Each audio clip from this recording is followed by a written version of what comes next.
Robin Romeo on the right, and Michelle Mullen, who's been a survivor. She wins 3 games thus far, and she finds herself in the biggest game of her life.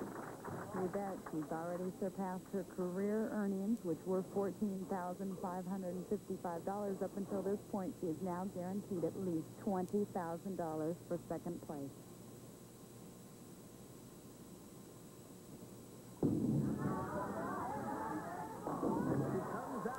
In the championship game. Now, Robin really has the disadvantage, Denny. She's been sitting off in the wings for the past hour, and the lanes have changed. She did get 6 balls. She needs to come out very aggressive. As we've seen her do in the past, we've also seen her come out and not be so aggressive in those where the tournament she lost. Oh, my goodness. Comes out and just marks the X like a professional. And this was a very aggressive shot. Robin, a very compact game, a 5-step approach, not much of a push away, pushes the ball very low. Very good knee bend, great extension. Doesn't go too far right with the ball, really doesn't go too far left, but she was right at the track this week, and she likes to play in the track area.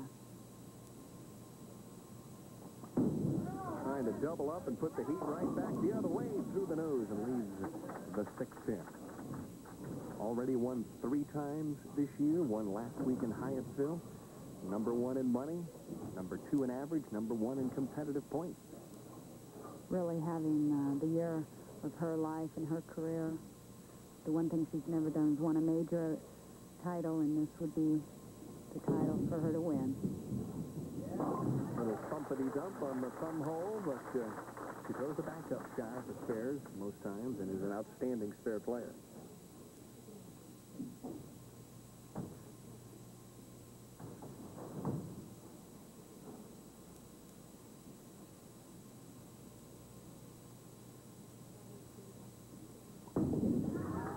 Overturned that one and got away with one. You saw her get away with one in the 10th frame last game against Patty Ann. My good friend Lyle Zykes, a former cohort for the PBA in the old press room together, he's sitting with us and charting pocket hits in this championship round. Michelle Mullen through the first 3 games had hit the pocket only 20 of 33 shots, and yet she won the first 3 matches. Well, she only had 9 strikes on lane 25 and 3 strikes on lane 26. So there aren't a lot of strikes out there tonight. You talk about the old adage, you have to hit the pocket to strike and win. Well, Patty Ann hit the pocket 10 of 11 shots, and she exited 1 game early. It's not how you do it, it's how they go down.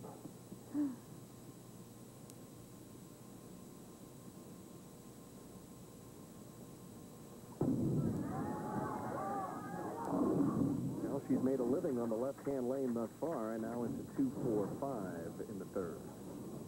I think you'll start to feel the pressure building here in this championship game. The best finish Robin has had in the U.S. Open is 2nd. The best career finish Michelle Mullen has had is 6th and has never won a title.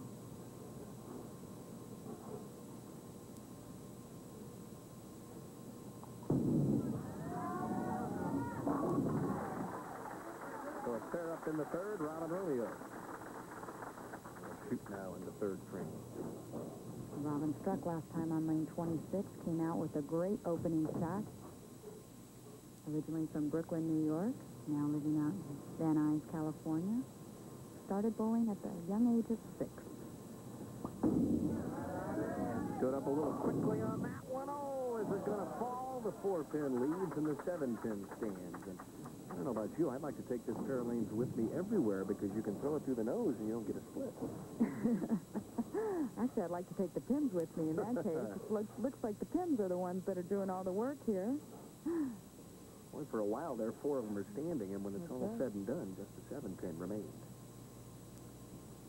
Great action.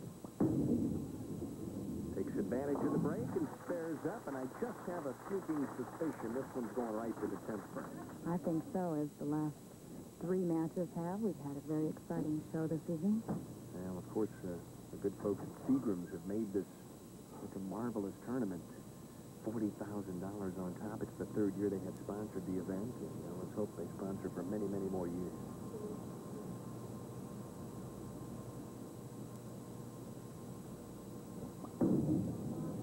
better shot. Ooh, not quite getting the finish there. An excellent shot on lane 25. Looks good, and the ball just didn't break hard enough. 6 into Stat McCarroll. Robin contemplating on her next move. She's a 3-time WIBC All-American and 1987 Bowler's Journal All-American. And our good friend Jim Drussel is sitting in the audience. Along with one of the old greats in the bowling industry, writing-wise, Jim Fitzgerald. Spare up there in the 4th frame. All the dignitaries turning out here for the Women's U.S. Open.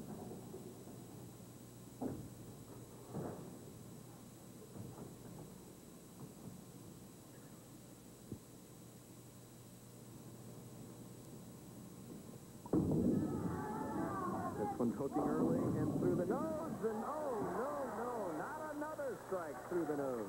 Well, how many times have we seen it before, Denny? When the breaks are going your way, they just keep going your way. Last week, Robin felt she shouldn't have even won that tournament when she came off the lane, but things just went her way as the whole year has been going. But this lady here, Michelle Mullen, is getting the breaks tonight. Man, that's as square on the head pin as you can possibly get.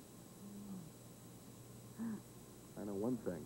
I think I'm going to have her buy me an Illinois lottery ticket. That's a good idea. Sure. Maybe she'll buy me one, too. On the toes, and Michelle is going, now, wait a minute. Am I dreaming? Pinch me, please. Boy, this is what every player wants, an opportunity to win the U.S. Open as she re-racks on lane 25. Tonight's average, 197.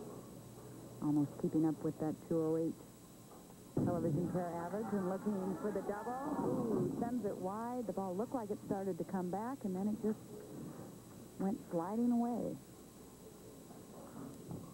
2-4-5 on consecutive shots on lane 25. So that lane obviously tightening up as the lane conditioner continues to move closer to the head pin. And that was her lane that she threw the 9 strikes on in the previous 3 games. Come on, Michelle, is the call from the crowd, and she spares one more time. I asked Robin Romeo what she did today on her day off. Well, did the laundry and had the van washed, and I changed the oil, and it's just a normal day for Robin Romeo. Packed up and ready to go on to the WIBC tournament. Yeah. Her mom and dad, Joan and Ray, and nephew David are at home, wishing they could be here. Tried to get flights in, but weren't able to make it. Looking for the wall shot there. She leaves a 7-10. And we have a tied-up match. Best previous finish in the U.S. Open for that young lady, second back in 1982 when the tournament was held in Hendersonville, Tennessee. And it was non-televised at that time. Nobu Saito from Japan, who will be in the Queen's Tournament next week, won that event.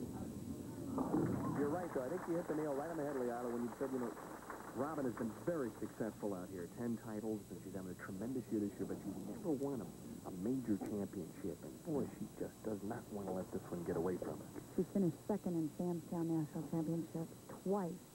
And those were 2 major events that she would have liked to have won.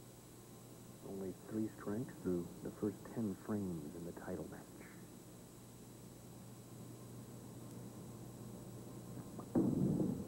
Oh, that's wide of the mark. She left a weak 10 last time on lane 25. Now Robin going a little more direct. See exactly what happened here. Looks like she just got out of that out-of-bounds area, as we saw Nikki do on the 1 shot, right over the second arrow, and the ball just went to the right. And we saw this happen a lot this week. Hit that one about as hard as she could and takes the 8-pin out as she breathes a sigh of relief. Wanting to make sure she got that ball up to the head pin.